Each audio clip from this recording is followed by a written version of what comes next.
آپ اس ویڈیو کو دیکھیں کہ آج کل ہمارے جلسوں اور جلسے میں آئے ہوئے شعراء و خطباء جو آپ کی مبلغ بن کر آتے ہیں ان کا حال سماعت کریں۔ بنانا آتا ہے نہ کر کے یہ اچھی آواز والوں کو دے کر کے ان سے نذرانہ وصول لیتے ہیں، نعتیں اپنی بیچتے ہیں۔ یہ مہا جھوٹا ہے ایسا کمینہ آدمی جو کہتا سارے وہابی کافر ہیں۔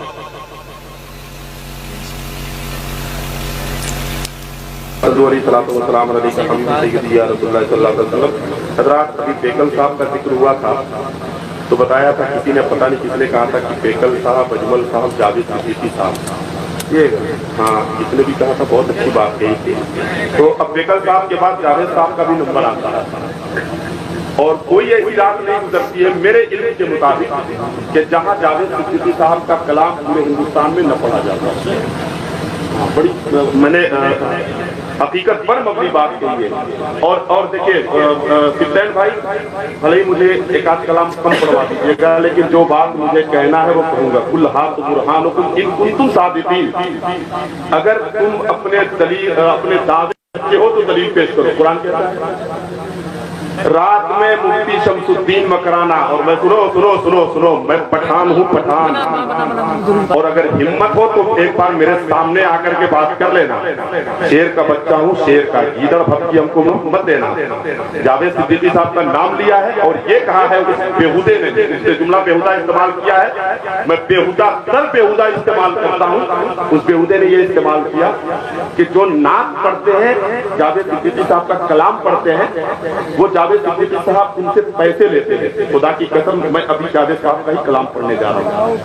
محمد علی فیضی صاحب نے بھی جاوید صدیقی کا کلام پڑھا ہے، عمر بشائری صاحب نے بھی جاوید صدیقی کا کلام پڑھا ہے، احمد رضا گونڈوی نے بھی، ضیاء یزدانی نے بھی، ساجد شفیع نے بھی۔ مجھے لگتا ہے کہ شاید ہی کوئی ممبر شریف پہ ایسا ہو جس نے جاوید صدیقی کا کلام نہ پڑھا ہو۔ اور یہاں کی کیا تفصیل، پورے ہندوستان میں جتنے بھی نعت خواں ہیں وہ سب جاوید صدیقی کا کلام پڑھتے ہیں۔ اگر جاوید صدیقی اگر تجارت کیے ہوتے کلام کے ساتھ تو میں جانتا ہوں کہ گھر بیٹھے یہ کروڑ پتی ہوتے، گھر بیٹھے کروڑ پتی ہوتے، گھر بیٹھے، اس لیے کہ پورے ہندوستان میں تمامی ناکاں کو انہوں نے اپنا کلام کیا ہے۔ اور وہ بیہودہ جو نام کا مفتی ہے وہ اور مسلک کو بیچ رہا ہے، معاذ اللہ، کہتا ہے ہر وہابی کافر نہیں ہے۔ ہاں ٹھیک ہے، اس کی کٹائی بہت ضروری تھی۔ کیا بولتا ہے؟ ہر وہابی کافر نہیں ہے، جو وہابی ہے وہ کافر ہے نا۔ وہ ISI سے بک چکا ہے اور دیوبندیوں کے ہاتھ سے بک چکا ہے، ISI کا ایجنٹ ہے۔ ہاں بالکل، ماشاءاللہ۔ اب جو مجھے بات کہنا تھی میں نے کہہ دیا، یہ قرض تھا میرے اوپر، اس لیے کہ مجھے رات سے ہی چڑے، وہ مجھ سے ملا نہیں۔ میں رات ہی سے میں اس آدمی کو ڈھونڈ رہا ہوں، ملاقات نہیں ہوئی۔ جن لوگوں نے مارا ہے وہ کم مارا ہے، اگر مجھ سے مل جاتا تو بہت زیادہ مارا جاتا۔ یہ ریکارڈ کر لینا بات، اور اگر اس کی ہمت ہے، اور اب اس کی ہمت ہے، اگر وہ اصلی ہے، میں اپنی اصلیت کا ثبوت دیتا ہوں تو کبھی میرے سامنے مل کر کے دکھا دے۔ ہاں میں اب مسئلہ پڑھتا ہوں کیونکہ میں نے بہت زیادہ یہ کر دیا۔ ہاں میں مسئلہ پڑھتا ہوں، ایک مرتبہ درود شریف پڑھے، اللہم صلی علی سیدنا و سیدنا مولانا محمد مادنی جودی والکرم بارک وسلم صلی اللہ علیہ وسلم۔ یا رسول اللہ صلی اللہ علیہ وسلم، ذاتیات کے گفتگو کی وجہ سے میں اس کی جان اور اس کو نہیں مار سکتا ہوں، میں صرف مسلک کے ساتھ اس نے سمجھوتا کیا ہے اور مسلک میں جو ہے چھیڑچھاڑ کیا ہے۔ اس وجہ سے میں نے یہ بات کہی کہ اگر وہ اصل بات کا ہو تو وہ مجھ سے مل کر کے دکھا دے، چاہے وہ بات کے ذریعے یا اللہ کے ذریعے، اگر نہ اس سے مقابلہ کر لیا تو سنا آپ نے جن کے بیانات سے، جن کی نعت خوانی سے ہمیں خدا و رسول کی پہچان ملتی ہے۔ انسان اپنا دل اللہ کی یاد میں لگا سکتا ہے، اگر وہ بدکار ہو تو نیکوکار بن سکتا ہے، اگر بد اخلاق ہو تو خوش اخلاق بن سکتا ہے۔ ایسے حالات اگر ہمارے اسٹیج کے ہو جائیں کہ جہاں سے انسان کو اہدنا الصراط المستقیم پر چلنے کی دعوت دی جائے، اور جو لوگ دعوت دے رہے ہیں ان کا حال یہ ہے کہ ایک دوسرے پر طنز کر رہا ہے، شعراء خطباء پر طنز کر رہے ہیں، خطبہ شعراء کو طنز کر رہے ہیں۔ آخر یہ معاملات کب سلجھیں گے؟ یہ سیاست کے بازار کب بند ہوں گے؟ یہ جملے بازیاں کب ختم ہوں گی؟ قوم پریشان ہے۔ عوام الناس ان علماء اور خطبہ نعت خوانوں کے ان رویوں پر پریشان ہے کہ آخر کیا کیا جائے۔ یہ آپس میں لڑ رہے ہیں، ان کی آپس میں نہیں بنتی ہے۔ یہ ایک دوسرے پر طنز کر رہا ہے، یہ اس پر انگلی اٹھا رہا ہے، یہ اس پر انگلی اٹھا رہے ہیں۔ آخر معاملہ کیا ہے؟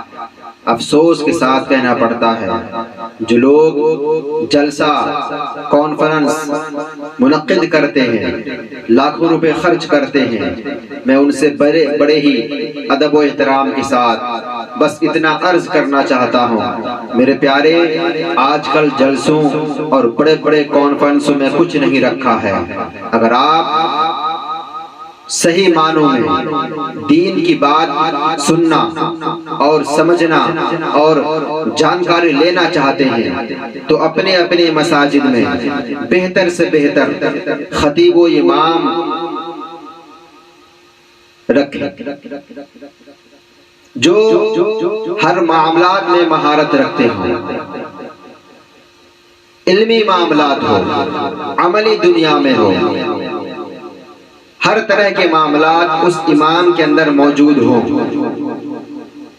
جو بیانات آپ جلسوں میں جا کر سنتے ہیں، جو واعظ و نصیحت آپ کو وہاں سے ملتی ہے، اگر آپ اپنی مسجد میں بہتر عالم دین، بہتر مفتیان اعظام میں سے جو پڑھے لکھے ہیں، جو صاحب علم ہیں، انہیں آپ اچھی تنخواہ دے کر اپنے مسجدوں میں رکھیں، مسجدوں کے امام بنائیں، اور پھر ان سے آپ خطیب سنیں۔